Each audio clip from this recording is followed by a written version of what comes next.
Protéger les lieux saints, leurs valeurs historiques et spirituelles des attaques injustifiées et de l'ignorance. C'est pour trouver de nouveaux moyens que les chefs des différentes communautés religieuses de Terre Sainte, chrétiennes, juives, musulmanes et druzes, se sont retrouvés à Jérusalem.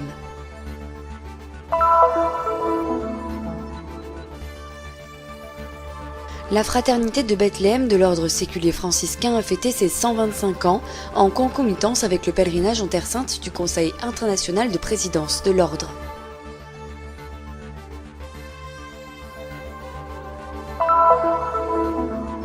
Après 75 ans de difficultés, 800 fidèles en provenance de République tchèque et accompagnés par le cardinal et archevêque de Prague Dominique Duka se sont retrouvés en Terre Sainte en un pèlerinage national historique. Sous le signe du recueillement et de la prière, des grandes célébrations ont été retransmises à la télévision en direct des lieux saints. Juste parmi les nations au musée de l'Holocauste à Jérusalem, Mohamed Elmi est le premier arabe à entrer dans la liste de ceux qui courageusement ont sauvé des juifs de la persécution nazie. Ce médecin égyptien cachait une jeune fille juive à Berlin, lui sauvant ainsi la vie.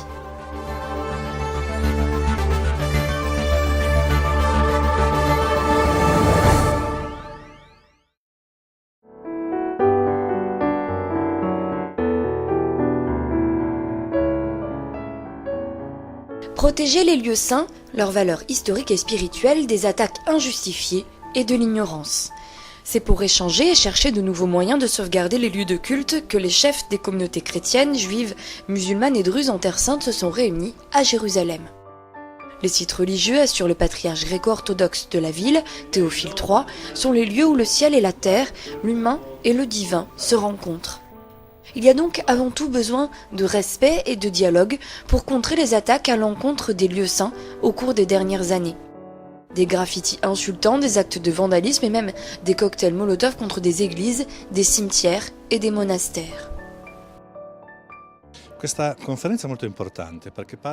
conférence est très importante car elle parle de l'importance de la signification des lieux saints dans la vie de ce pays qui est composé de juifs, de musulmans, de chrétiens. Souvent les lieux saints sont perçus comme des lieux d'affrontement, d'agrégation des identités certes, mais aussi comme lieux d'affrontement les uns par rapport aux autres. Se rencontrer pour discuter de l'importance des lieux saints et de leur background commun est très important pour donner à ces lieux qui sont fondamentaux pour l'histoire du pays, pour notre identité, une perspective différente de rencontre et pas uniquement d'affrontement.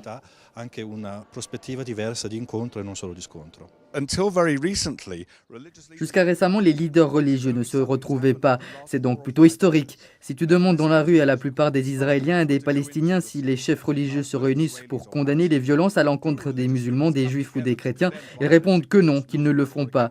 C'est pour cela qu'il est important qu'ils se réunissent, que les leaders sont interrogés par les médias, que les journalistes couvrent cet événement et qu'ils en parlent. Cover and report it is very important indeed. Les orateurs sont tous d'accord sur un point, le respect commence par la connaissance de l'autre, de sa religion et de son histoire, par la conscience qu'un lieu saint peut être cher à plusieurs religions et confessions. C'est le cas notamment de l'esplanade des mosquées, celui du Saint-Sépulcre, où chrétiens orthodoxes, arméniens et catholiques partagent l'intimité et l'expérience de la prière. Le mont Sion, dans le custode de Terre Sainte et le Gardien, a été récemment la cible de plusieurs attaques. C'est sur cette zone particulièrement sensible que le père Pizzaballa a choisi de faire porter son intervention lors de cette conférence.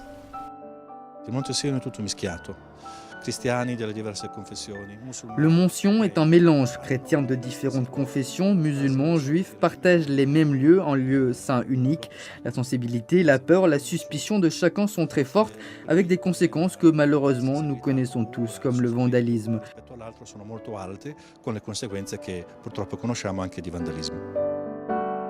Les attaques, souligne cependant le custode, sont le fruit d'une toute petite minorité, qui peut être ramenée à l'ordre grâce à la force de la loi. En général, la majeure partie de la population veut respecter des lieux saints, mais il y en a toujours pour sortir du lot. Les identifier et les isoler est très important. C'est pour cela que le travail d'éducation est absolument nécessaire. Les chefs religieux doivent avoir une influence dans les domaines éducatifs afin d'apprendre à leurs jeunes à respecter l'autre pour ce qu'il est.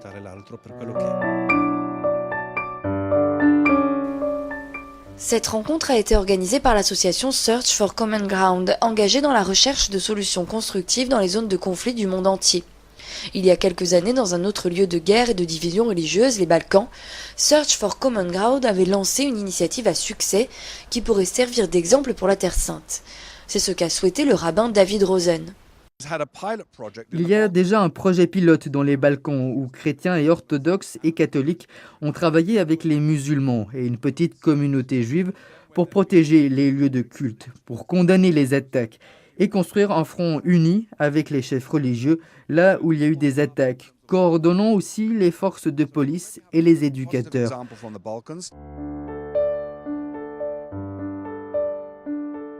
De nombreux points de vue ont été exprimés lors de cette conférence, mais tous sont unis dans la recherche de solutions à ce problème.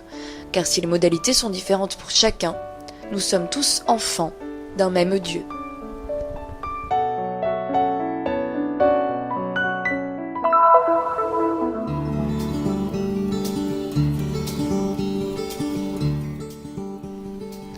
Vivre l'évangile de Jésus au quotidien en se mêlant à la vie de chaque homme et de chaque femme. Telle est la vocation de l'ordre séculier franciscain qui a célébré ces jours-ci le 125e anniversaire de la fondation de la Fraternité de Bethléem. Né selon la volonté de saint François, l'ordre accueille tous ceux qui veulent suivre les traces du frère d'Assise dans la vie séculière du monde. Avec près de 140 000 membres dans le monde entier et 4 fraternités en Terre Sainte, à Bethléem, Nazareth, Jérusalem et Jaffa, les tertiaires franciscains s'engagent à témoigner par leur vie de l'enseignement évangélique en offrant une aide concrète.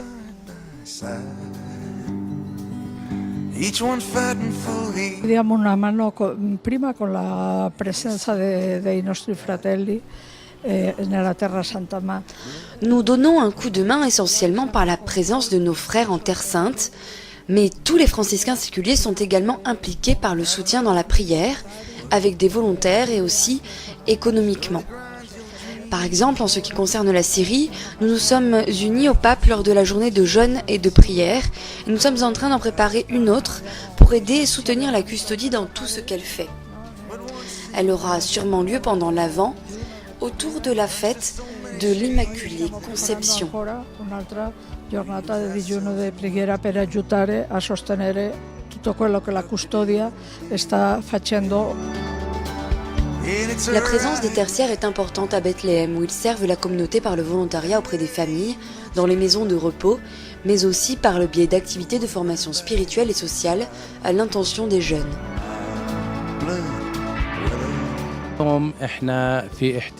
Nous appelons chacun, et particulièrement les jeunes qui sont présents en Terre Sainte, à participer à l'ordre des tertiaires, chacun selon sa vocation personnelle, avec leur envie de servir leur religion et le christianisme, d'exister en Terre Sainte.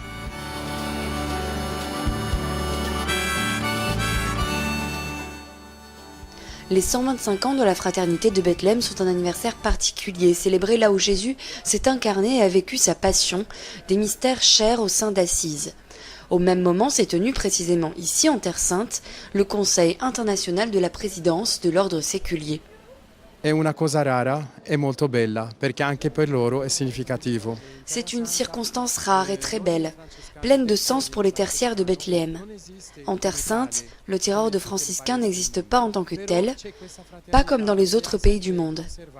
Mais il y a cette fraternité qui a toujours gardé, avec celle de Jérusalem et Nazareth, la vie des tertiaires franciscains. On peut donc dire que ceux de Bethléem sont des fondateurs. Ils sont le pilier sur lequel nous nous appuierons pour donner une véritable structure aux tertiaires de la Terre Sainte. Pilastro su cui ci baseremo per fare una vera struttura dell'ordine francescano secolare in Terra Santa. De nombreux fidèles de Bethléem ont participé à la messe solennelle qui a été célébrée dans la basilique Sainte-Catherine, en signe de leur union avec les tertiaires, qui partagent avec tous les valeurs de saint François d'Assise.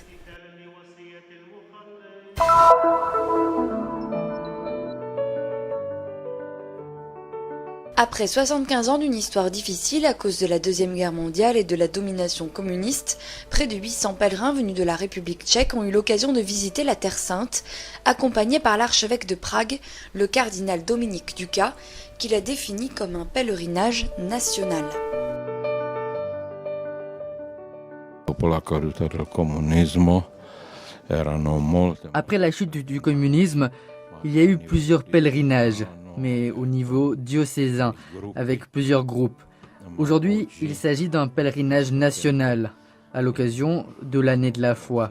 Avec en plus la conférence des évêques, notre présence en Terre Sainte est une présence importante. La nostra presenza a Terra Santa importante. Des fidèles de Bohême, de Moravie, de Silésie et des autres régions de la République tchèque se sont retrouvés à différents moments du pèlerinage et en particulier lors de 3 célébrations solennelles qui ont eu lieu dans la basilique Sainte-Anne à Jérusalem, sur le mont des Béatitudes et au champ des bergers à Bethléem. Cette dernière messe a été présidée par le cardinal Duka lui-même. Un événement unique dans l'histoire de ce pays, diffusé par la chaîne de télévision catholique tchèque TV Noé, afin de donner à chacun la possibilité d'y participer.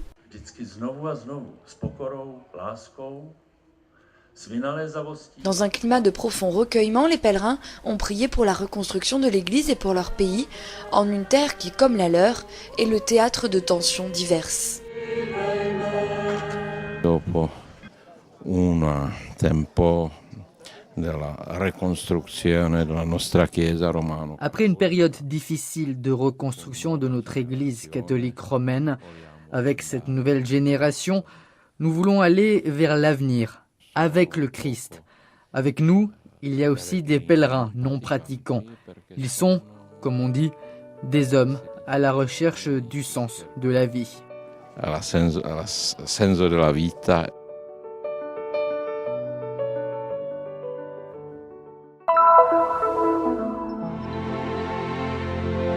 Un acte héroïque, une lumière dans les ténèbres du nazisme et de la Seconde Guerre mondiale. L'histoire commence en Allemagne, à l'époque des déportations des Juifs dans les camps de concentration. Son protagoniste est le médecin égyptien Mohamed Elmi, qui sauva la vie d'une jeune fille juive avec un immense courage. Mohamed Elmi, décédé en 1982, vient d'être nommé juste parmi les nations du musée de l'Holocauste de Jérusalem. C'est le premier arabe à entrer dans la liste de ceux qui ont risqué leur vie pour sauver les juifs européens de la persécution nazie.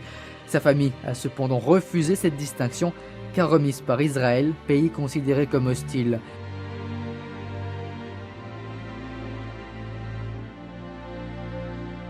Le docteur Elmi, qui se trouvait en Allemagne pour ses études, agit sans hésiter. In 1933, the Nazis came to power. En 1933, les nazis arrivèrent au pouvoir et Elmi resta, même s'il était considéré comme membre d'une race inférieure, car il n'était ni allemand, ni de race aryenne. Il était vivement opposé au nazisme, et il ne s'en cachait pas. Il fut même arrêté à cause de son hostilité ouverte envers le nazisme. He was even interned because of his open opposition to the Nazis. Agissant au cœur de nombreuses difficultés, le médecin égyptien décida de prendre sous sa protection la jeune juive Anna Boros, âgée de 21 ans. Il prit soin de la santé de la famille d'Anna, qui se trouvait dans une autre cachette. He hid Anna Boros in a cabin that belonged to him. Il cacha Anna Boros dans son chalet. Et quand lui-même fut l'objet d'une enquête des nazis, il emmena la jeune fille chez des amis pour la mettre à l'abri. Une fois l'enquête terminée, il la ramena dans son chalet. And after the investigation ended, he brought her back. Anna Boros et sa famille ont été sauvés et une fois la Seconde Guerre mondiale terminée, ils ont émigré aux États-Unis. Mais ils n'ont pas oublié l'héroïsme du docteur Elmi. L'histoire de ce médecin égyptien est ressortie récemment grâce au travail d'une chercheuse allemande. Le docteur Elmi, assure Irena Steinfeld, est un modèle d'humanité qui va bien au-delà de son époque. As I stand here in Jerusalem, pendant que je parle depuis Jérusalem et que je parle du premier Égyptien nommé juste parmi les nations et de la signification de son histoire, notre espérance est qu'il puisse inspirer les générations futures. Je crois, comme tout le monde, qu'Elmi peut peut-être devenir un exemple à imiter pour Israéliens et Égyptiens, et nous apprendre la compréhension réciproque, le dialogue et la paix. understand each other, to have dialogue, to have peace.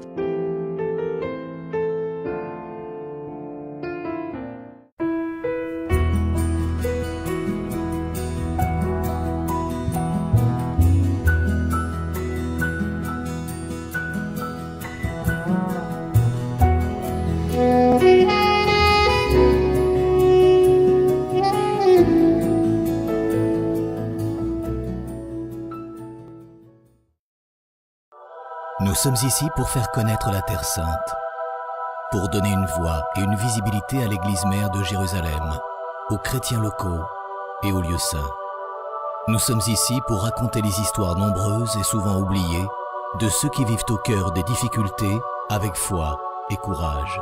Nous sommes ici pour porter au monde entier l'espérance de la terre de Dieu. Soutiens ceux qui œuvrent au nom de la custodie de Terre Sainte